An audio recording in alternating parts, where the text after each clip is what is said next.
बहरलेलं नातं जेव्हा मध्ये सुकून जातं तेव्हा काळजाचं पाखरू रक्ताळलेलं असतं. कोणीतरी फक्त माझंच असावं हा भाबडा विचार शेवटी देऊन जातो फक्त अश्रूंचा आयर.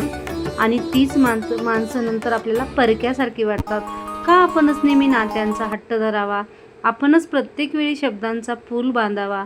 समोरच्याला जर आपली ओढच नसेल तर आपल्या हट्टाला तरी काय अर्थ असतो. त्यापेक्षा थोडं लांब राहिलेलं बरं, मनातलं दुःख मनातच साठवलेलं बरं. नको ती सवय, नको ते जुळणं. कठीण असतं पुन्हा पुन्हा शून्यातून उभा राहणं.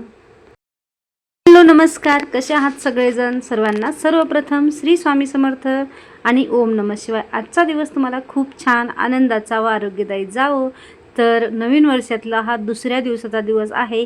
कारण मी गावाकडे गेले होते त्यावेळेस 2-4 दिवस गावाकडे कुठलंही नेटवर्क नव्हतं.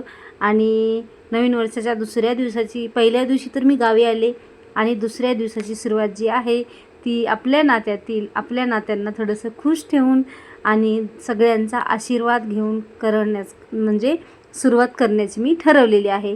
तर तुम्ही म्हणता नात्यांना काय खुश ठेवत आहे?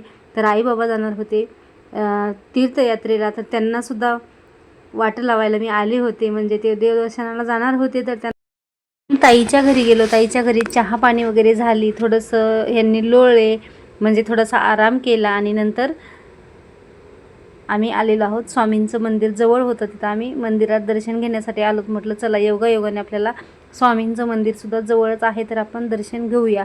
आणि ही दिंडोरी प्रणीतचं केंद्र आहे. इथं प्रत्येक गुरुवारी रविवारी मीटिंग म्हणजे जे पण हे असतं ना, ते तिथं सगळ्या सेवा वगैरे होतात. आणि मला तर तेवढा स्वामींचा मुजरा काही जास्त जमत नाही आहे. आम्ही दर्शन वगैरे घेऊन आलो आणि ताईला जायचं होतं कुठं यात्रेमध्ये. हां हां सोडायचं हां हां सोडायचं.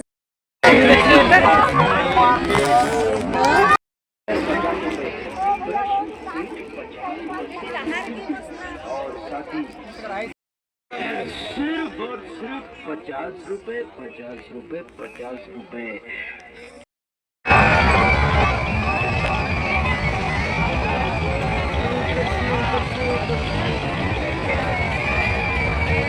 इथं भाचे दोघंच भाऊ वडापाव वगैरे बनवतात, पण खूप छान टेस्ट आहे. आणि त्यांची क्वालिटीसुद्धा खूप मस्त आहे. आणि अगदी मनातून करतात. कुठलंही काम मनापासून केलं की खूप चांगलं. कशी वाटली साडी? चांगली आहे साडी. नक्कीच नक्की. नेसा मग आताच का? लाल जम्पर आहे अंगात, नेसा की. असू दे नाही, दुसरं घालेल मी. अजून दुसरं जम्पर आहे लाल. हा घाला ना, मग काय जम्पर होतं. आहे ना, ते जुनं आहे. मी टाकून दिलेलं घालायचे. ऊस व्हायला लागले. नेसून बघा ना. बघते ना. पुन्हा नाही. हा हिरवा आणि हा वाईन कलर आहे.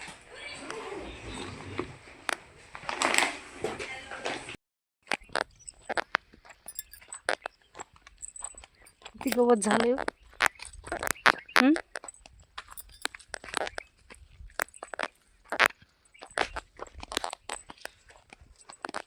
हे बघा, हे आमचं शेत होतं सगळं पहिलं.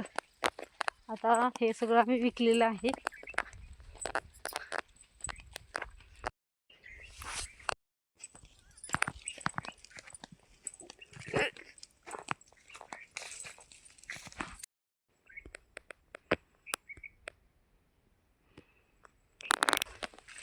गवत होतं रानात. तितकी तूर लावली. तूर नुसतं गवतान गच्च भरते रान.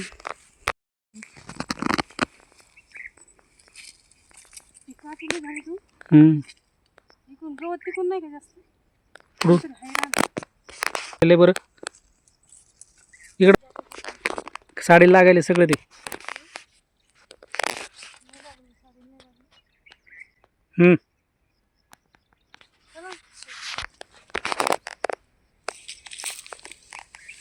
थोडीशी एक उडी केली घ्या.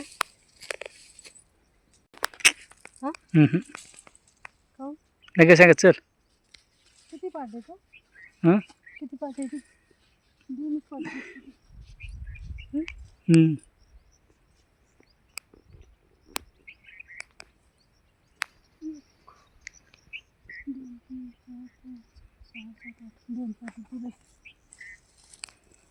मधलीपूर हे बघा, इकडे पण किती गवत झालेलं. आता कुठलाच शेजारी दिसत नाही पण, आहे ना. पहिलं सगळं हे व्हायचं.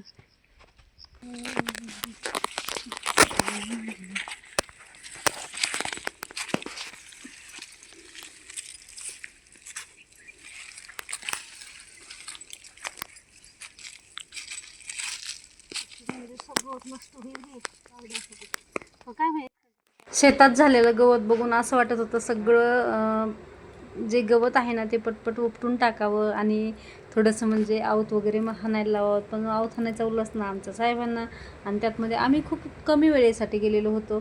त्यासाठी आम्हाला पण वेळ नव्हता, म्हणून थोडंफार करून काही उपयोगच नव्हता. त्यासाठी पुन्हा ठेवून दिलं तसंच. उंबरीचं झाड आमच्या शेतातलं खूप मोठं झालेलं आहे. आता हा आहे आमच्या शेतातला जाणारा रस्ता.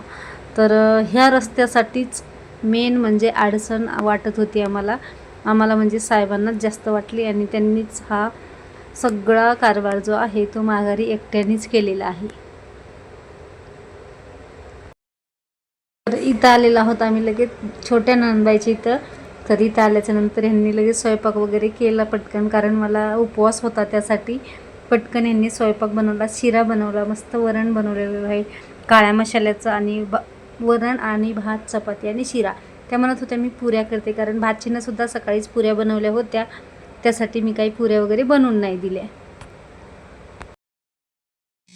ताईनं स्वयंपाक बनवला गरम गरम, आणि आम्ही जेवण करायला बसलेलो आहोत. पण 2-3 चपात्या भाजल्या की त्यांनासुद्धा मी लगेच जेवायला बसवलेलं आहे, कारण तसं बरोबर नाही वाटत एकानं जेवायचं आणि एकानं स्वयंपाक करायचा. पण त्यांनी खूपच नाद लावला होता, त्यासाठी आम्ही जेवायला बसलो होतो, ताटं वाढली होती म्हणून.